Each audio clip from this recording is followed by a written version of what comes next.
Chapter 12. Mathael doubts Jara's experiences.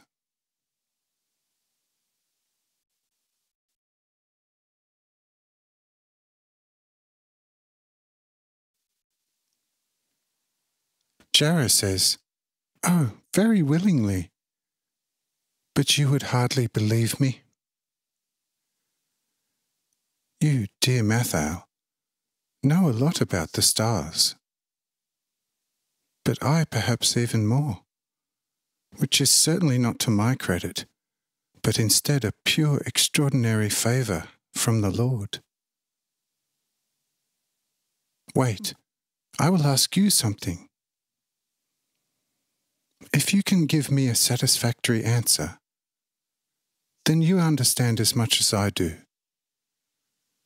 But if you hold back with an answer, only then will I be free to tell you some things that I know. What do you consider the small stars in the firmament to be?"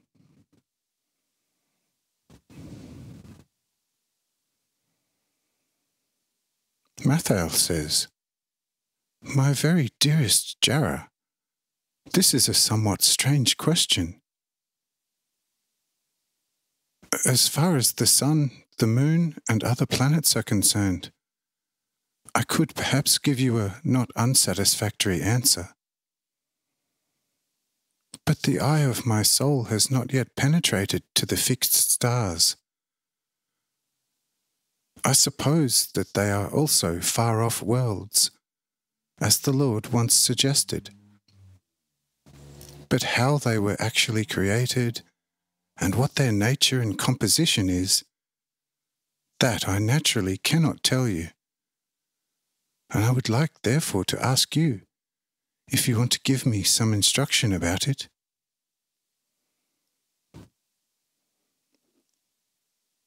Jara says, "Dear Mathael, if you cannot believe that I have travelled to some of these stars in my flesh and blood, then my telling is almost completely useless. But if you can believe it, I can then tell you something about it." Mathael says, "My very dearest child, faith is truly put to an extremely difficult test there, because the physical possibility for this is unthinkable. In spirit, in a type of ecstasy of your soul, such a thing is possible. And I want to believe you, what you will tell me all about the far-off fixed stars. But when you say to me, 'in flesh and blood,' there, dearest, I cannot believe the first thing, and the tale, perhaps quite true and correct in itself, loses much of its effective truth, as even the intention must seem purely impossible."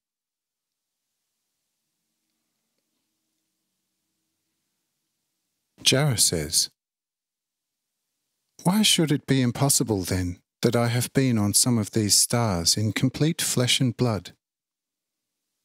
Are not all things possible for God?" Mathael says, "Oh, in any case, for God nothing is impossible. But God has placed everything in a certain order, and this order is a law that he himself observes most conscientiously, and also must observe. Otherwise the whole creation would no longer exist in the next moment. The Lord performs many miracles here, but nonetheless for the exact observer, everything is constantly within his eternal holy order. When we wished that evening to have the day extended, he did not let the earth or seemingly the real sun stand still, which in his own highest words would be against his order. And if he did such a thing, all life on the earth would be in the highest danger of death. Whatever would not be destroyed by the too enormously powerful throw would then all the more certainly find death in the waves flooding all the land. You see, as I now know the earth and the regions of the air, I know that at a height of only 10 hours above us, no being can exist any longer, just as no fish can live out of water, although a fish could still be kept alive out of the water for longer than a person a 10 hours distance over the face of the earth. Now think about the endless distance from this earth to the next fixed star. Even the distance of the sun from us, which my free soul can measure exactly, is something frightening. An arrow, once shot, would have to travel for more than 50 years at an even speed before it would arrive at the sun. But now, according to the feelings of my soul, which are certainly not fully reliable, the next fixed star is 10 times 100,000 times more distant from us than the sun. So the flight of a fired arrow would take more than 1,000,000 times 50 years.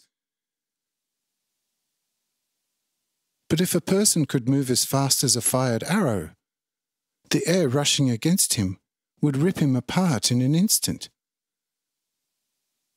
But what would happen to him first if he, namely a person, cut through the terrible space in a few moments? What would happen then to his flesh and blood? You see, the laws of nature are also given by God and can only be cancelled by nature itself. But as long as nature remains, the unchangeable law of nature also remains. There can be no exceptions, for such a little exception would have to bring forth an unpredictable disruption to the whole nature of things, which all hang together like links of a chain. But it only takes one link to break, and the whole chain is devoid of its binding effect. There you now have my reasons why it is not easily possible for me, at the moment, to believe that you seriously travelled to certain fixed stars in flesh and blood. Truly, very much is possible for God that I cannot see now, despite all my wisdom. But your claim, my dearest Jara, does go a little too far into the extraordinary, and I cannot accept it as true before you have clearly shown me, in an understandable way, the reasons for its possibility, which are in accord with the divine order decided since eternity. But you don't have to be indignant about it, for nevertheless I do not fully deny it. Only I cannot accept this as instructively true, for the reasons I have just given you, which I have not pulled out of the air. Perhaps you have convincingly true proof, however, which I cannot know. If you do, then let me hear them, and I will then no longer doubt whatever you want to say to me.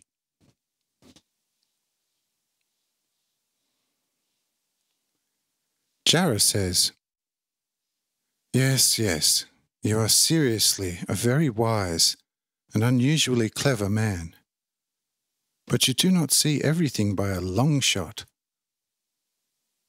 You see, if there was something that could be done with Raphael, he could bring me here some natural objects in a moment, which I took from these stars to this earth as a souvenir and as proof that I was really there.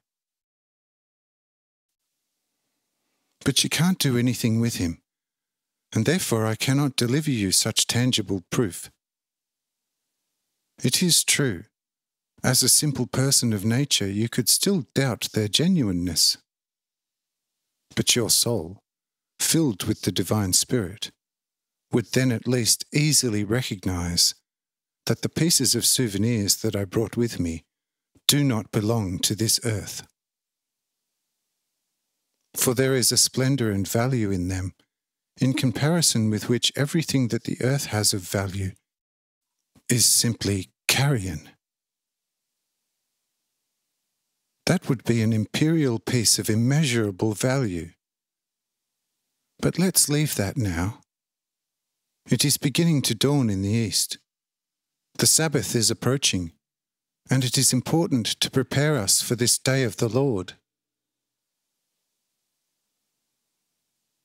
Mathael says, "You are completely correct. But will we therefore not get to hear further proof today concerning your physical travel through several fixed stars?" Jara says, "How can we do that? Your counter-evidence is too solid and too well-founded in the existent, unchangeable divine order, and I cannot give you any other proof of my true visit to the fixed stars than this, that for God all things that still seem so impossible to the human mind are nonetheless possible."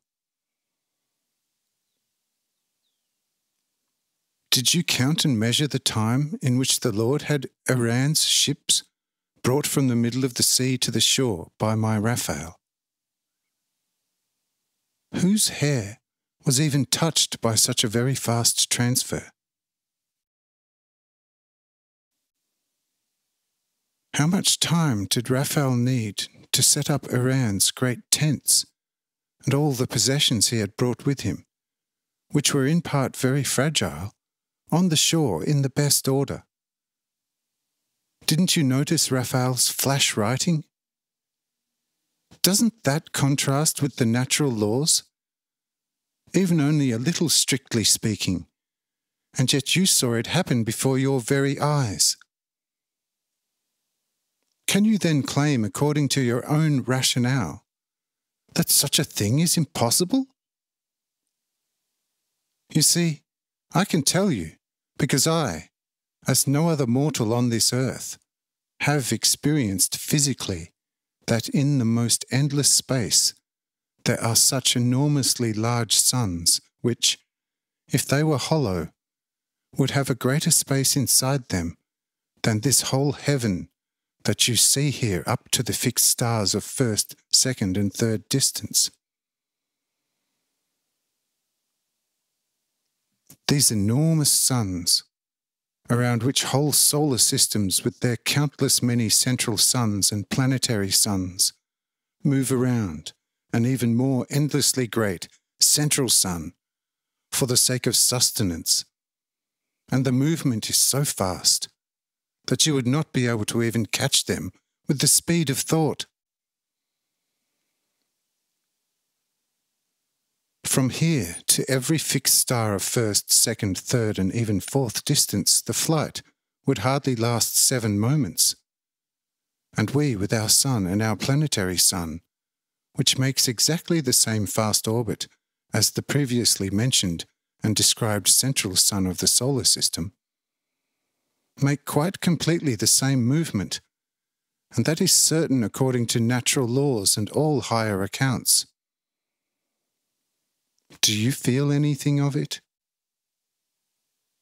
Or is some planet mistaken, or we ourselves, if we now, in one instant, fly through such an immeasurable distance of endless creation?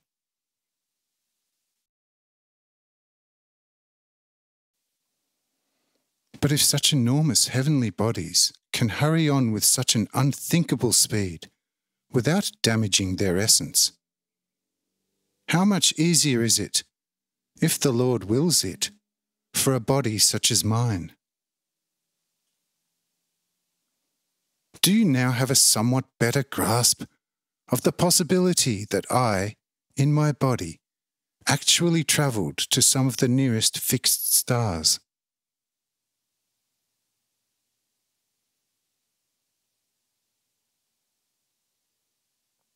Mathael says, "Oh, child, A whole heaven of wisdom is in you, and I am only beginning now to believe the possibility of what you have just said in the strangest way.